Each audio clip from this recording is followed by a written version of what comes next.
Hello everyone, good morning. আশা করছি সবাই খুব ভালো আছেন, সুস্থ আছেন।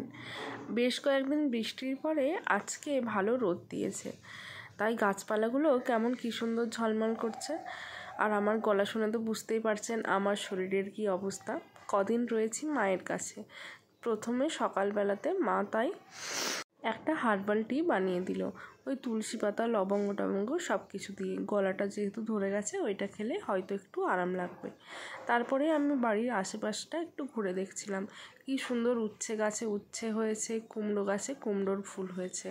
আর এই কদিন বৃষ্টির জলটা পেয়ে সব গাছপালাগুলোর রূপই বদলে গেছে। আর এইটা হচ্ছে আমাদের বাড়ির পান গাছ। বৃষ্টির জন্য যেহেতু 2-3 দিন বাড়ি থেকে বেরোতে পারিনি, আর শরীরটাও খারাপ, ওই জন্য এই রোদের মধ্যে একটু গাছপালাগুলোকে ঘুরে ঘুরে দেখতে বেশ ভালোই লাগছে।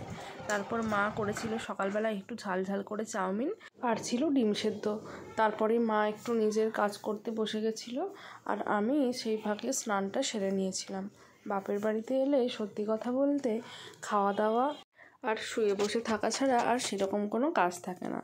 ভালোই লাগে সারাদিন কোনো কাজ ছাড়া এইভাবে শুয়ে বসে থাকতে। যাই হোক, ব্লগটা কেমন লাগলো অবশ্যই কমেন্ট করে জানিও, আর যদি ভালো লেগে থাকে অবশ্যই একটা লাইক করে দিও। সবাই ভালো থেকো, সুস্থ থেকো, টাটা।